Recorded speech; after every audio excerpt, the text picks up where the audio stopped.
Unidadfeliz.cl, plataforma para administradores de condominios, corredora de seguros, control de acceso para tu edificio y más. Presenta Clave Morse.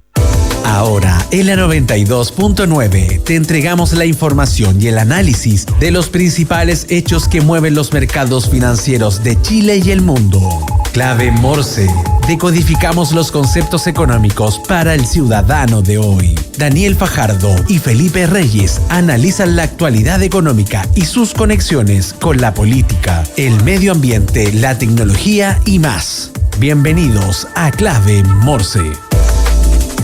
Martes 12 de noviembre, 9:04 de la mañana, y bastante expectantes y preocupados de los incendios que están pasando ahí entre la Florida, cerca de Peñarolén también, cerca de lo que es la quebrada Macul, así que seguramente vamos a estar informando durante la mañana en este programa y en los otros programas acerca de cómo está el avance, que todavía no está controlado. Hay muchos carros de bomba, hay gente muy preocupada y bueno, esperamos que no pase a mayores. Recordemos que justamente este año llovió bastante, por lo tanto se van a generar y ya están generando muchos pastizales, así que hay que tener cuidado también con los próximos meses. Les recuerdo que Clave Morse, este espacio donde decodificamos la economía, los negocios, las empresas, el desarrollo económico, pueden también entrar a sus contenidos en las redes sociales a través de LinkedIn, YouTube, Spotify y en X, en Instagram, con la cuenta @Radio La Clave, y por supuesto escucharnos en la 92.9 FM. ¿Estás buscando una nueva administración para tu edificio? Entra a administradoreschile.cl, la base de datos de administradores de edificios y condominios más grande a lo largo del país. Capacitados con el uso de la plataforma para administradores Comunidad Feliz y con conocimientos de la nueva ley de copropiedad 21.442. Entra a administradoreschile.cl, llena el formulario y te enviaremos gratis 3 opciones de administradores de edificios para que tú elijas lo que más te acomoda. Una comunidad bien administrada es una comunidad feliz. ¿Conoces Bendito Residuo? Es un emprendimiento que nace desde la necesidad de generar un cambio cultural y una transformación integral en el retiro y manejo de nuestros residuos. Son una empresa que genera un motor de cambio, conciencia y responsabilidad social. Conoce más acerca de esta empresa en benditoresiduo.cl. En Clave Morse te informamos cómo parten los mercados. Indicadores económicos del día. Bueno, lamentablemente prácticamente todo al alza en las cifras, a excepción del cobre. Este tema que lo estamos viendo, ¿no es cierto? El dólar está cerca de los 980 y hay bastantes riesgos de que llegue o supere la barrera psicológica de los 1.000 pesos, principalmente por todo lo que está pasando en Estados Unidos, todo lo que ha generado también lo que es la decisión del pueblo de Estados Unidos de elegir a Donald Trump como presidente. Trajo varios movimientos, ¿no es cierto?, en los mercados, en la economía, y uno de ellos nos pega aquí directo en Chile, que es el efecto del alza del dólar, bueno, en todas partes, pero aquí en Chile nos pega también con estas casi 980 pesos. El euro también está arriba en 1.041,62 pesos. La UF también, vimos además que con esta subida del IPC del 1% que se anunció la semana pasada, estamos en 38.020,25 pesos la UF. Atentos los que tienen que estar pagando ya matrícula para colegio y universidad en UF en esta época, así que vayan viendo eso con cuidado. El cobre lamentablemente sigue bajando en $4,15 la libra. También influyó mucho por lo que está pasando en China, por las decisiones que se están tomando y por esta economía en China que todavía no crece como se espera, ¿no es cierto? O como crecía hace unos años atrás. Los petróleos, el Brent $75,52 el barril y el WTI $68,73 el barril. Las noticias que debes saber. Titulares en Clave Morse. Oye, antes de decir la noticia, les quiero decir que hoy día tenemos un día súper cargado a la sostenibilidad. Primero, en el estudio de Radio La Clave, vamos a estar con Analía Rojas, quien es directora ejecutiva de la Asociación Chilena de Energías Renovables, ACERA. Y después, en el segundo bloque, junto a Zdenka Estudillo Sistema B, vamos a conversar sobre varios temas de sostenibilidad para entrevistar luego a Alex Godoy, quien es el director del Centro de Sostenibilidad de la UDD, que nos va a contar todos los pormenores y lo que está pasando en la COP29 en Azerbaiyán. Así que vamos a las noticias. Les cuento primero que el gobierno ingresaría proyecto de impuesto a la renta después del presupuesto de 2025. El proyecto de ley de impuesto a la renta en Chile, programado inicialmente para octubre, se presentará después de la votación del presupuesto 2025.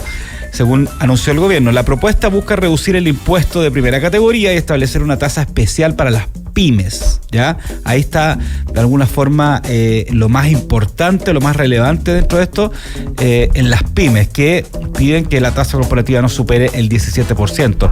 Los legisladores y representantes de las pymes, como decíamos, tienen inquietud por el impacto en la inversión que generaría este proyecto, mientras que el gobierno aseguró, calmó las aguas un poco, que la reforma será fiscalmente neutra para compensar la reducción de la carga tributaria sin aumentar el déficit fiscal. En otro ámbito de cosas, esto es bien interesante, especialmente para quienes nos escuchan, que tienen a lo mejor pymes exportadoras o importadoras incluso también de diferentes productos y servicios. Los presidentes Gabriel Boric y Long Kong, que es el presidente de Vietnam, firmaron un memorándum de entendimiento para impulsar la colaboración agrícola entre Chile y esta nación asiática, Vietnam. El acuerdo abarca temas de sanidad vegetal y animal, cambio climático, desarrollo rural sostenible y promoviendo el uso de energías limpias y prácticas agrícolas sostenibles. También busca mejorar la balanza comercial bilateral, con especial énfasis en la exportación de productos chilenos como vinos, salmones, frutas y carnes, mientras Vietnam inspeccionará los sistemas chilenos para autorizar nuevas exportaciones de carne. Les recuerdo que en nuestro canal de YouTube y en Spotify pueden ver la entrevista que hicimos con el director de ProChile la semana pasada, que justamente nos hablaba un poco cuáles son las expectativas del país en diferentes ámbitos, pero principalmente en Asia, donde también se refiere no solamente a China, que es nuestro gran socio comercial, sino también a países como Vietnam. Eso con los titulares. Vamos a ver si alcanzamos a hacer otros titulares después. Nos vamos con nuestra entrevistada, que ya está en el estudio de Radio La Clave en este Día de la Sostenibilidad, donde primero vamos a hablar sobre un tema bastante importante que tiene que ver con la energía renovable. Estamos con Analía Rojas, directora ejecutiva de ACERA. ¿Qué es ACERA? La Asociación Chilena de Energías Renovables y Almacenamiento. Analía, ¿cómo estás? Muy buenos días, ¿cómo estás tú, Daniel? Bien, oye, qué ánimo el tuyo pues para hay que empezar así. Hay que empezar, porque mensajes. Ya pasó el lunes, así que eso es bueno. Sobre todo por eso. Sí, además va a ser un día hoy día bastante caluroso, 32 grados. Record, así es. Además con estos incendios que estamos viendo ahí en la Florida, que son súper preocupantes. Por todos lados noticias que no nos alentan, pues así que por eso mismo hay que contrarrestar esto con el ánimo que tenemos aquí en el estudio. Así es. Oye, a ver, primero antes de empezar a hablar varios temas que nos interesan sobre lo que son las energías renovables, cuéntanos un poco qué es la ACERA, cuántas empresas reúne, desde cuándo existe, un poco cuáles son los focos y los objetivos de ACERA también. Muy bien, entonces, la especialidad de la casa, la introducción de quiénes somos. Claro. Bueno, ACERA es la Asociación de Energías Renovables y Almacenamiento, como tú bien dijiste, Asociación Chilena. Mira, es un gremio que tiene ya 21 años de edad, o sea, cumplimos la mayoría.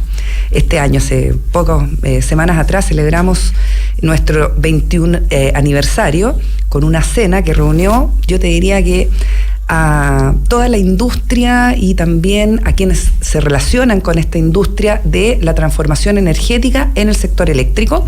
Ese es nuestro core, nuestro objetivo básicamente es promover entonces la transformación y la transición energética en el sector eléctrico.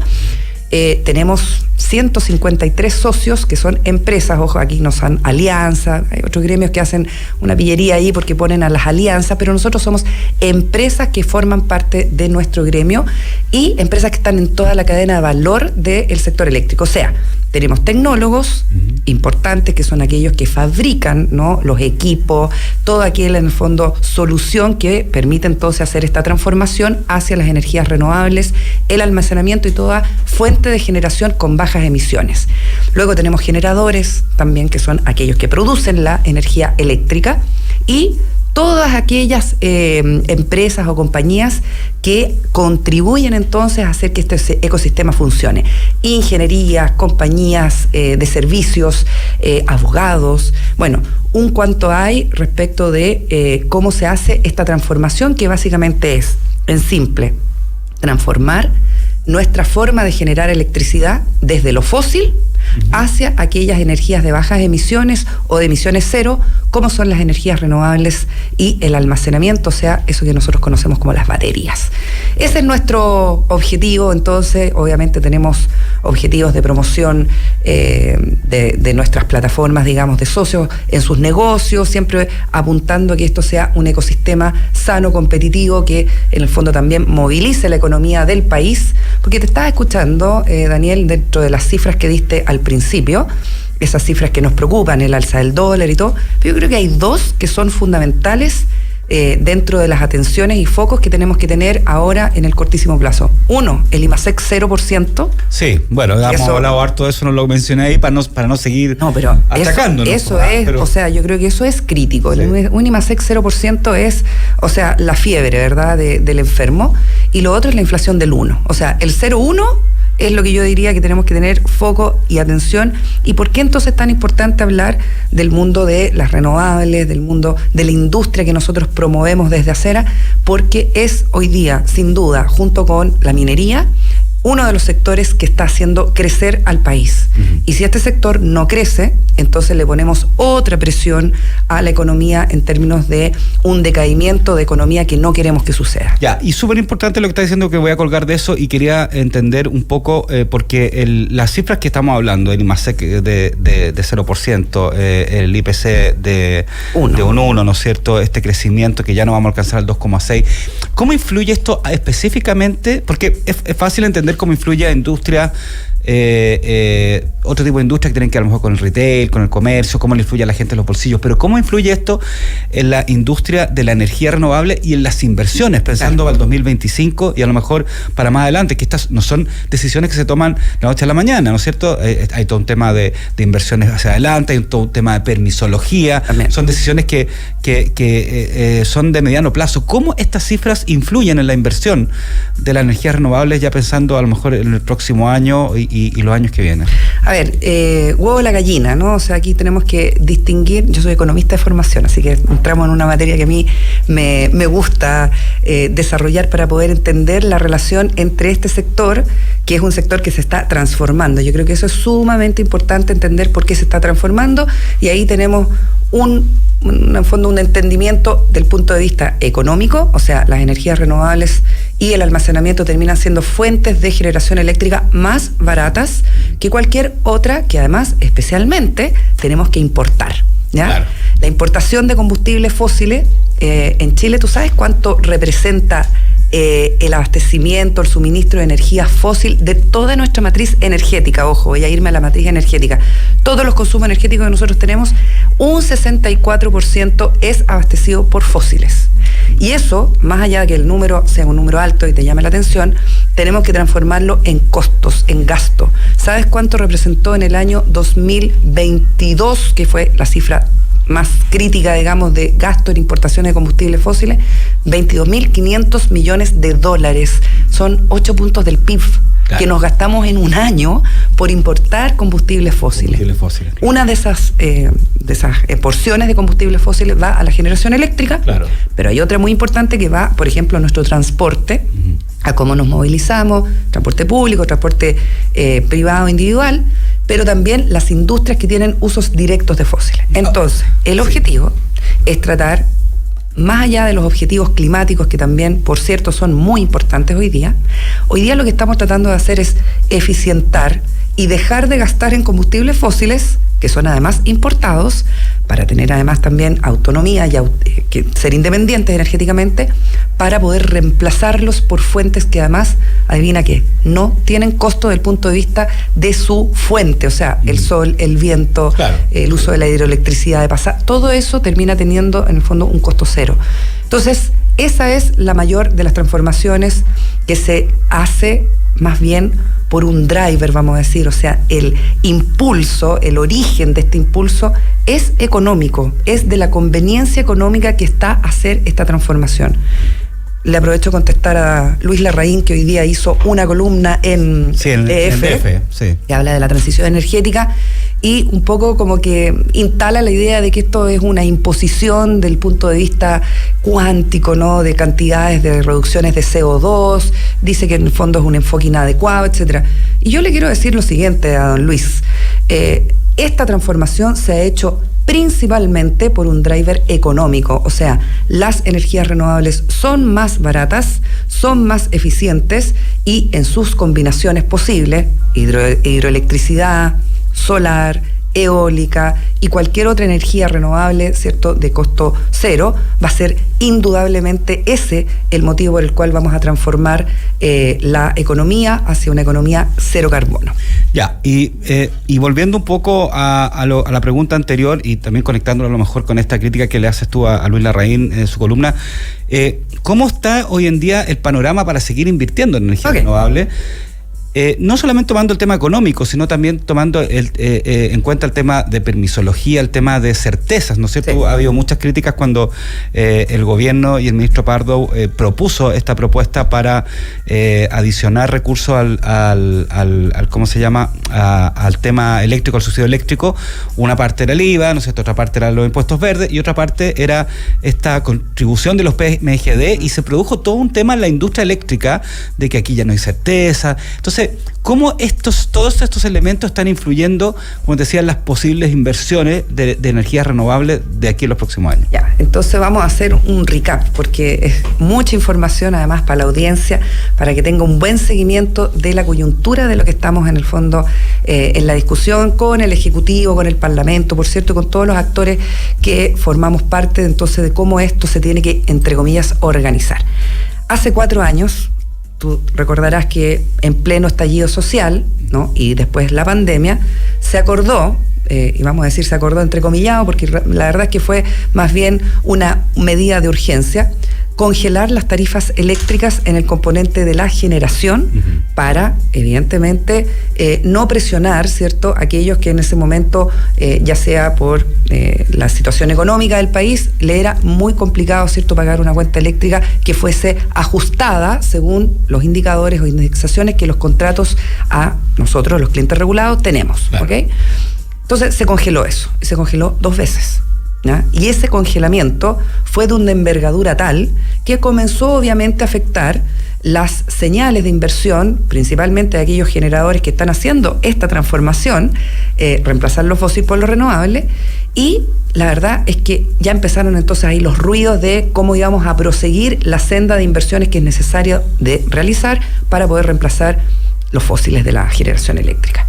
Ok, vino el descongelamiento de las tarifas, ¿ya? Esa es una ley que se aprobó en abril de este año. Ya lo hemos visto en nuestras cuentas, además ya van dos, vienen la próxima en el verano. ¿Y sabes lo que pasa, Daniel? Que la percepción de la ciudadanía, de nosotros mismos, cuando hemos tenido un congelamiento de tarifas, no se percibe como un beneficio directo, ¿ya? Simplemente tú dejas de pagar un alza y no lo concibe, es muy difícil percibir la conveniencia, el beneficio de eso.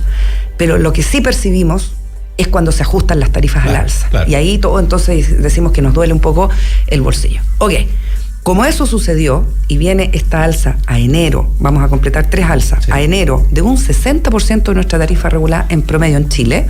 Hay distintas zonas en el país, tienen alzas mayores, otras menores, pero el 60% del promedio. Entonces el Ejecutivo propuso ir en ayuda de familias que fueran más vulnerables, principio número 1, y principio número 2, para poder en el fondo tener un alivio en esa tarifa, buscó recursos en corto, más allá de los recursos propios del erario nacional o, en el fondo, recursos fiscales. ¿Y qué fue lo que propuso entonces?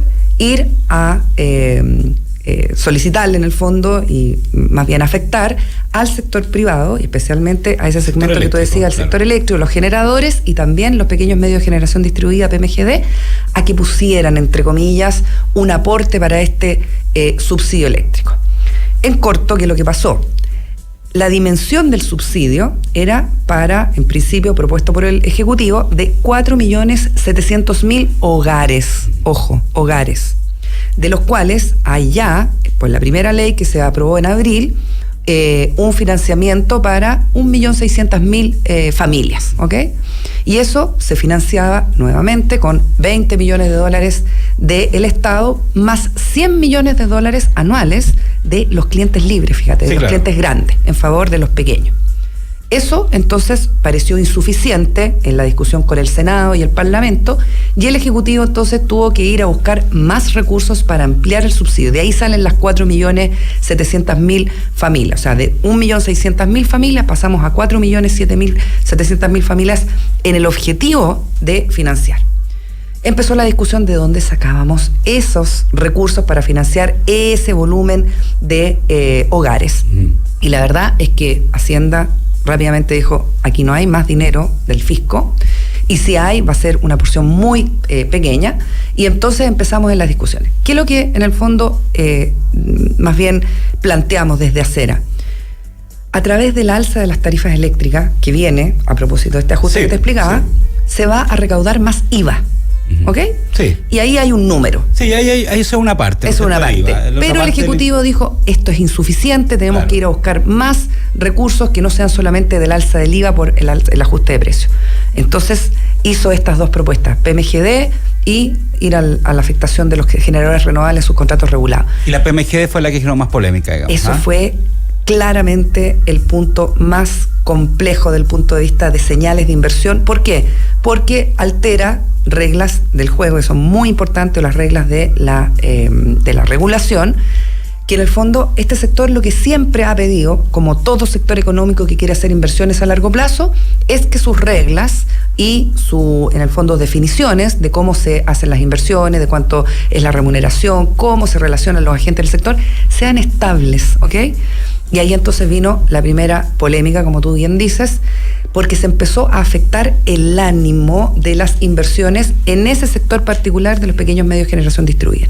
Sin embargo, también tuvo efecto esquirla, o sea, se terminaron afectando las decisiones de inversión para otro tipo de generadores, los generadores grandes, porque al final son los mismos bancos, los mismos fondos de inversión, y por lo tanto Chile se puso de ser siempre el ranking número 3, 2, 1 en atractivo de inversiones, empezó a tener una especie de ralentización, de duda, en el fondo mucho más precavidas. Los flujos de inversión hacia Chile, se paralizaron bastantes anuncios de desarrollo y construcción de obras de generación eléctrica, y ahí entonces, en ese momento crítico en el que estamos hoy día, con, en el fondo, bastantes, como te digo, dudas de los agentes que hacen las inversiones en el sector para poder en el fondo seguir invirtiendo, que sabemos que son proyectos que son necesarios, ¿ok? Pero que en este momento no tienen la certeza jurídica, decimos nosotros en el sector, para poder seguir invirtiendo. Ahora, vámonos a otro tema, lo queda clarísimo, ¿no es cierto? Eso lo vamos a estar viendo, todavía es un tema que está en desarrollo, ¿no es cierto? Y seguramente vamos a ver más elementos de acerca de esto. Vámonos un poco al tema de la transición energética en general. Okay. ¿Ya? De alguna forma, ¿en qué proceso estamos con esta transición energética, tomando en cuenta, por ejemplo, temas como la ley de marco de cambio climático, ¿no es cierto? Que ha sido súper importante. Pero ¿en qué periodo está? Yo estaba viendo justo un estudio ahora que la energía eólica y solar superaron al carbón en Chile en octubre. Así es. Pensando también que está la COP29, que está todo el tema del cambio climático súper fuerte, de alguna forma, ¿en qué está ese estado de transición energética en Chile? Y si realmente podemos llegar a la meta de la energía renovable 100% al 2040. Claro. Mira, siempre empezamos, además, cuando hablamos de transición energética, de salirnos un poquito del sector eléctrico, ¿ya? Sí, claro. Yo creo que lo que quería decir, además, en complemento con mi primera parte, cuando te mencionaba de la importancia de los fósiles dentro de nuestra matriz energética, ese 64% que nos cuesta 22.500 millones de dólares en el PIC. El problema que tenemos es que la matriz eléctrica solo representa un 22%. Claro. Y es ahí donde nosotros hemos hecho la descarbonización. O sea, hemos ido retirando carbono. ¿A través de qué? Del retiro de las centrales a carbón. Eso hemos sido relativamente exitosos, lo hemos hecho rápido, hemos disminuido la huella de carbono del sector eléctrico a 1/3. O sea, antes si teníamos 3 partes, ahora estamos aportando 1 parte, ¿ok? Y eso yo creo que es bastante, en el fondo lo podemos celebrar. El problema que tenemos, Daniel, es que tenemos que descarbonizar el 64%, ¿ya? Y ahí entonces es donde faltan todavía, a pesar de los compromisos, por ejemplo, lo que tú bien mencionabas, la ley de cambio climático o el marco de la ley de cambio climático, tenemos que bajar, ¿no? Medidas concretas y seguramente acciones que vayan en pro de la disminución de la huella de carbono y esta transición energética que es más allá del sector eléctrico. Entonces, la descarbonización del 22%, yo estoy segura que lo vamos a hacer relativamente en forma exitosa, digamos. De aquí al 2030, 35, ya no vamos a tener centrales a carbón generando en Chile, ¿ok? Nos van a quedar las de gas. Claro.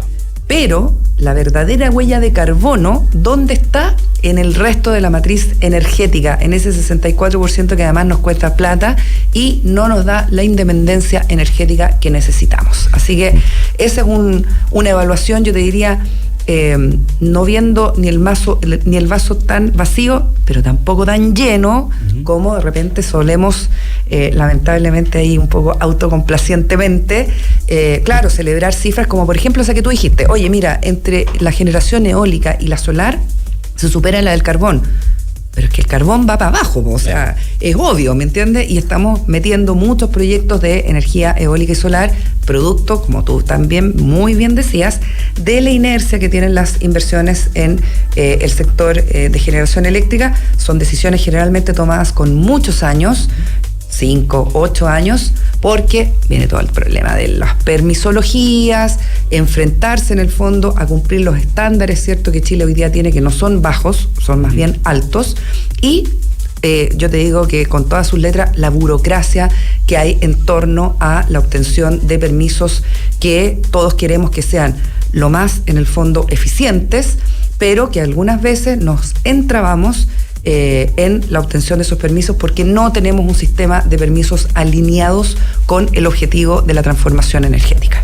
Analía Rojas, se nos pasó el tiempo volando. Bueno, tenía como 19 preguntas. Es que yo soy muy buena para hablar. No, Drupi, pero te vamos a invitar de nuevo a Clave Morse y también quizás por tu otra... el otro sombrero, que es la Asociación de Mujeres en Energía de Chile. Mujeres en Energía de Chile. Un proyecto precioso. ¿Y solamente cuántas personas hay en ese...? Hoy día estamos en 450 socios, apuntamos a tener 500 a fin de año. Invito a todas las mujeres profesionales que están en el desarrollo del mundo energético, aquí cabemos todas, pero básicamente para ayudarnos a visibilizar nuestra contribución, nuestra diversificación también de disciplina, muy necesario para la diversificación de la matriz energética. También es necesario que tengamos todos los aportes, todas las miradas. Ahí las mujeres somos claves, así que ojalá que se unan a esta cruzada. Te vamos a invitar para hablar de eso. Sí, mira, hoy día tenemos una presidenta nueva, se llama Pía Suárez. Yo fui la anterior presidenta, la primera presidenta, pero evidentemente esta es una cruzada en donde todas estamos empujando y mira, es de una fuerza la asociación, así que www.mujeresenenergia.cl, ahí aprovecho para hacer el avisito para que todas las personas que te siguen, Daniel, en este programa, vean qué es lo que estamos haciendo para también tener una mejor inserción de mujeres en el sector energético de Chile. Súper, Analía Rojas, directora ejecutiva de la Asociación Chilena de Energías Renovables y Almacenamiento ACERA. 1.000.000 de gracias por acompañarnos en Clave Morse. Quédate en línea porque ya venimos con Sistema B, con Stenka Astudillo. Vamos a estar entrevistando a Alex Godoy para hablar de la COP29. Un máximo Alex Godoy, además. Un abrazo. Chao.